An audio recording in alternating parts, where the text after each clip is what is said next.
श्री परमात्मने नमः। जय राम श्री राम जय जय राम। श्री वाल्मीकि रामायण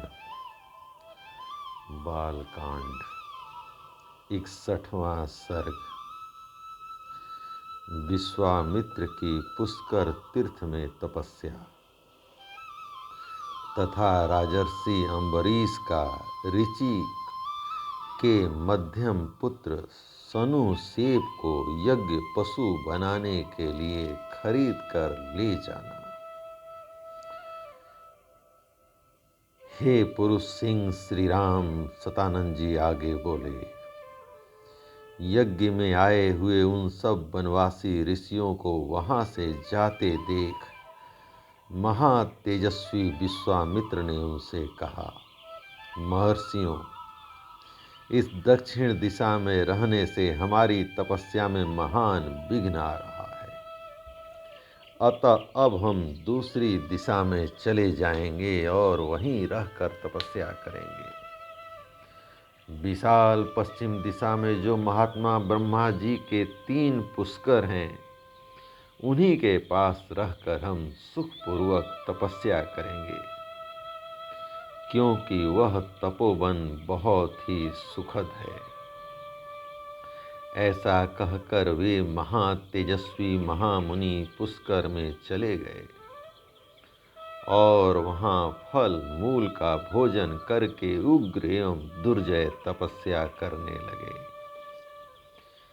इन्हीं दिनों अयोध्या के महाराज अम्बरीश एक यज्ञ की तैयारी करने लगे। जब वे यज्ञ में लगे हुए थे, उस समय इंद्र ने उनके यज्ञ पशु को चुरा लिया। पशु के खो जाने पर पुरोहित जी ने राजा से कहा, हे राजन, जो पशु यहाँ लाया गया था वह आपकी दुर्नीति के कारण खो गया। हे नरेश्वर, जो राजा यज्ञ पशु की रक्षा नहीं करता, उसे अनेक प्रकार के दोष नष्ट कर डालते हैं। पुरुष प्रवर जब तक कर्म का आरंभ होता है, उसके पहले ही खोए हुए पशु को खोजकर शीघ्र यहाँ ले आओ, अथवा उसके प्रतिनिधि रूप से किसी पुरुष पशु को खरीद लाओ। यही इस पाप का प्रायश्चित है। पुरोहित की यह बात सुनकर महाबुद्धिमान पुरुष श्रेष्ठ राजा अम्बरीश ने हजारों गौओं के मूल्य पर खरीदने के लिए एक पुरुष का अन्वेषण किया। हे तात रघुनंदन, विभिन्न देशों, जनपदों, नगरों, वनों तथा पवित्र आश्रमों में खोज करते हुए राजा अम्बरीश भृगुतुंग पर्वत पर पहुँचे और वहाँ उन्होंने पत्नी तथा पुत्रों के साथ बैठे हुए ऋचिक मुनि का दर्शन किया। अमित कांतिमान एवं महातेजस्वी राजर्षि अम्बरीश ने तपस्या से उद्दीप्त होने वाले महर्षि ऋचिक को प्रणाम किया और उन्हें प्रसन्न करके कहा। पहले तो उन्होंने ऋचिक मुनि से उनकी सभी वस्तुओं के विषय में कुशल समाचार पूछा। उसके बाद इस प्रकार कहा, हे महाभाग भृगुनंदन, यदि आप 1,00,000 गौएं लेकर अपने एक पुत्र को पशु बनाने के लिए बेचें तो मैं कृतकृत्य हो जाऊंगा। मैं सारे देशों में घूम आया, परंतु कहीं भी यज्ञोपयोगी पशु नहीं पा सका।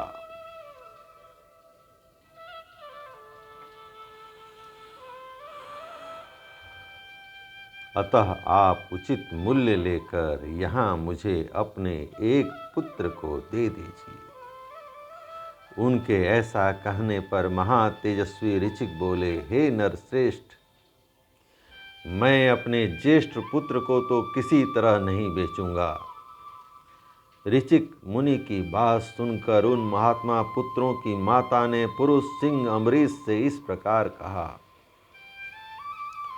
प्रभो भगवान भार्गव कहते हैं कि ज्येष्ठ पुत्र कदापि बेचने योग्य नहीं है, परंतु आपको मालूम होना चाहिए जो सबसे छोटा पुत्र सुनक है वह मुझे भी बहुत ही प्रिय है। अतः पृथ्वीनाथ मैं अपना छोटा पुत्र आपको कदापि नहीं दूंगी। नर श्रेष्ठ प्रायः जेठे पुत्र पिताओं को प्रिय होते हैं और छोटे पुत्र माताओं को, अतः मैं अपने कनिष्ठ पुत्र की अवश्य रक्षा करूंगी।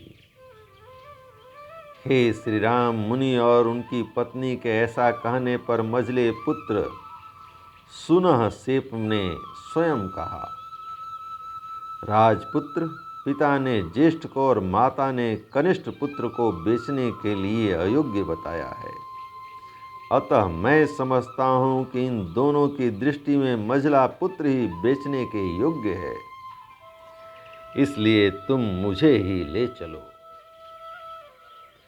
महाबाहु रघुनंदन ब्रह्मवादी मझले पुत्र के ऐसा कहने पर राजा अम्बरीश बड़े प्रसन्न हुए और 1,000,000 स्वर्ण मुद्रा, रत्नों के ढेर तथा 1,00,000 गौों के बदले सुनह सेब को लेकर अपने घर की ओर चल पड़े। महातेजस्वी महायशस्वी राजा अम्बरीश पुनः सेब को रथ पर बैठाकर बड़ी उतावली के साथ तीव्र गति से बढ़ चले। इस प्रकार श्री वाल्मीकि निर्मित आर्ष रामायण आदि काव्य के बालकांड का 61वां सर्ग प्रभु श्री राम की कृपा से पूर्ण हुआ। जय राम, श्री राम, जय जय राम।